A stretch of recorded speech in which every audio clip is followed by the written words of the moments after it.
You have the perfect mother. Everyone loves her. Your friends, your family, your neighbors, they all say how lucky you are. She's generous, she's kind, she's thoughtful. She's the team mom, the PTA president, the one who sacrificed everything for you. So why do you feel broken? Why, after every phone call, do you feel emotionally drained, like you've just run a marathon? Why do you feel this crippling, suffocating guilt for no logical reason? Why do you feel, deep in your bones, that you have never, ever truly been seen? If this is you, you are not crazy, and you are not alone. You may be the child of a covert narcissist. And the 10 signs we're about to reveal are subtle, they are hidden, and they will change the way you see your entire life. Let's begin.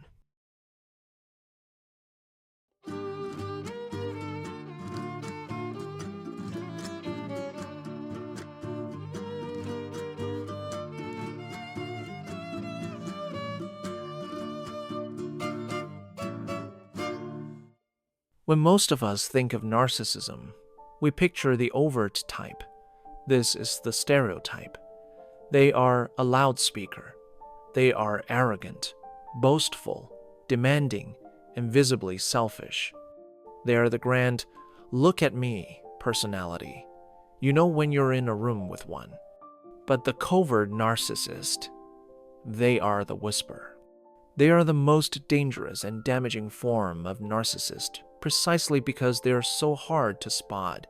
They don't wear a mask of grandiosity. They wear a mask of sweetness, of gentle care, of victimhood, or of profound self-sacrifice. The overt narcissist attacks you with a sword. You see the weapon, you feel the wound, and you know who did it. The covert narcissist's abuse is a death by 1,000 cuts. It's the subtle dig, the backhanded compliment, the helpful advice that's actually criticism, the sigh of disappointment, the guilt trip. Each one, by itself, seems too small to complain about. You'd sound crazy if you did.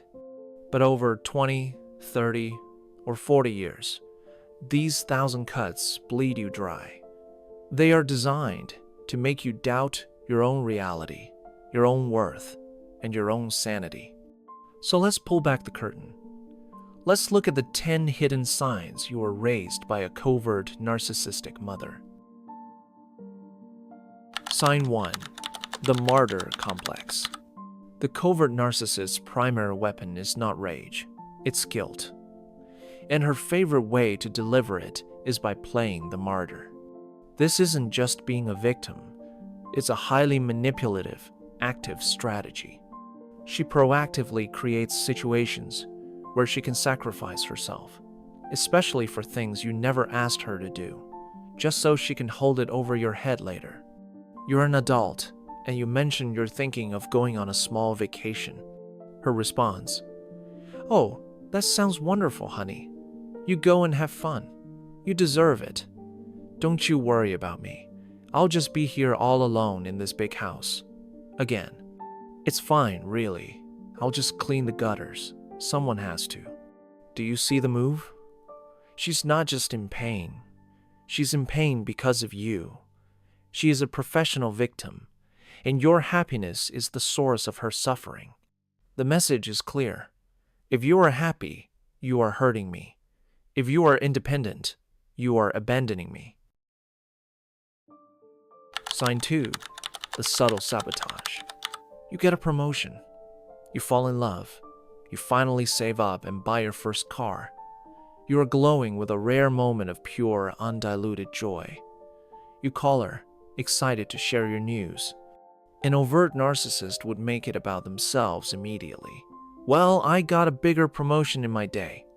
The covert narcissist is far more surgical. She won't celebrate with you.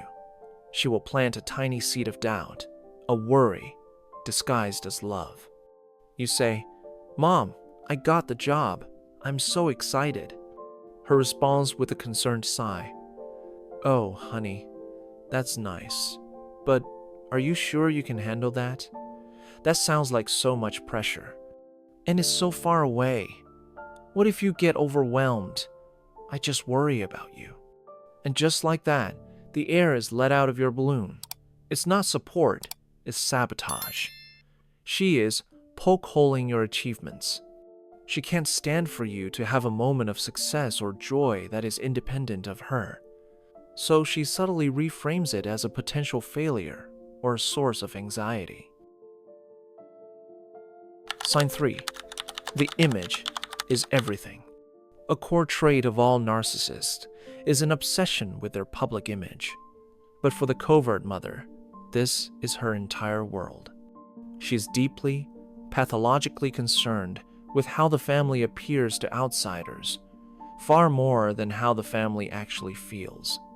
Her entire identity is built on the idea of being a good mother.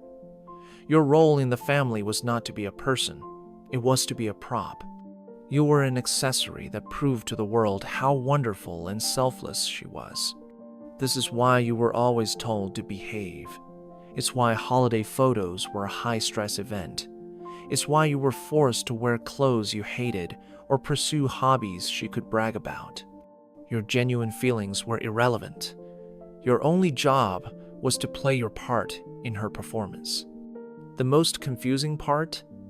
She may have given you everything. A beautiful home, expensive lessons, the best schools, but it was never for you. It was for her. It was all just part of the costume. Sign 4. Emotional parentification. This one is devastating. From a very young age, you were the parent, and she was the child. This is called emotional parentification. She leaned on you for the emotional support that a parent should have been giving to a child.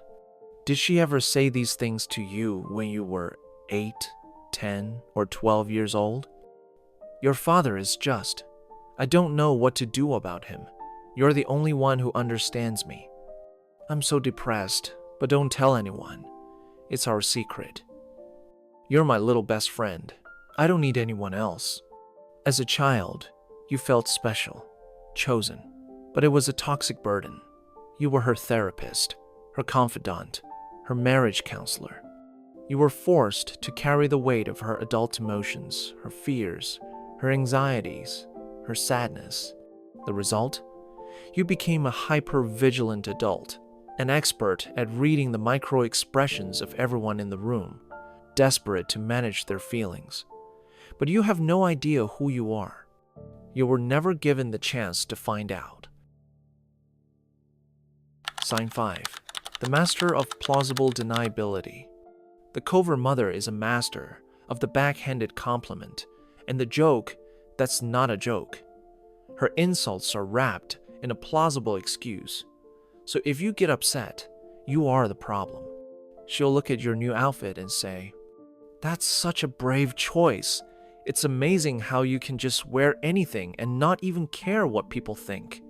Or she'll bring up a past failure in front of company. "Oh, remember that time you tried to bake a cake for my birthday? We had to throw the whole thing out."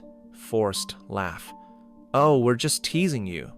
If you say, "Ouch, that hurt," her response is instant and predictable. "What? I was just joking. You are so sensitive." "I was just trying to help. You always take things the wrong way." This is a form of psychological warfare. She gets to land the blow and then blame you for bleeding. If you've made it this far and you're feeling heavy, it's because this is heavy. If this video is validating feelings you've held in silence for years, please know you are in the right place. This is a community for survivors, for those who are learning to see clearly for the first time. Take a second to hit that subscribe button. You are not alone on this journey. Now, let's continue. The next 5 signs go even deeper into the covert tactics. Sign 6. The comparison weapon. The covert narcissist lives in a world of comparison, and she uses it to control you and your siblings. She creates a golden child and a scapegoat, The roles can be permanent, or they can switch daily. The golden child is the one who is currently fulfilling her needs, being obedient, reflecting well on her, living the life she wanted. They can do no wrong.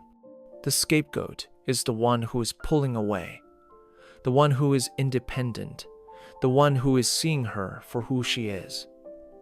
This child is the source of all the family's problems. By constantly comparing you, why can't you be more like your brother?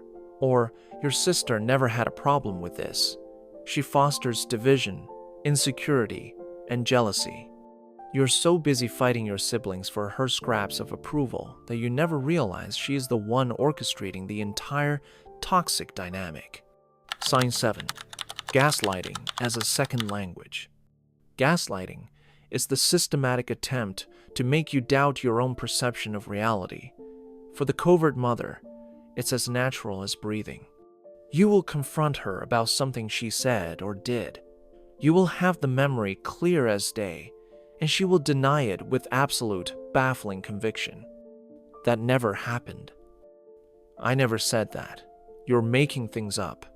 You're remembering it all wrong. You're being dramatic. It wasn't a big deal.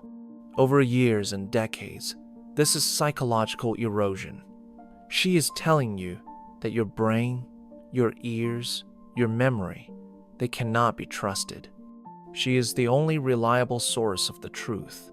This is how she keeps you dependent and confused, making you believe you are the crazy one. Sign 8. Buying loyalty, transactional love. The love of a covert narcissist is not unconditional. It is transactional, and her favorite currency is money. She is often incredibly generous. She'll pay your down payment, buy you a car, or shower your children with expensive gifts.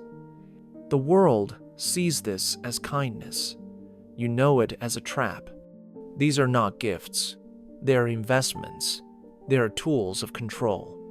The moment you disagree with her, the moment you set a boundary, she will pull the receipt. After everything I've done for you, this is how you repay me? I guess you don't need my help with that car payment anymore, do you? Her generosity is just a leash. It's designed to keep you in a state of perpetual debt, silencing you and forcing your compliance. Sign 9.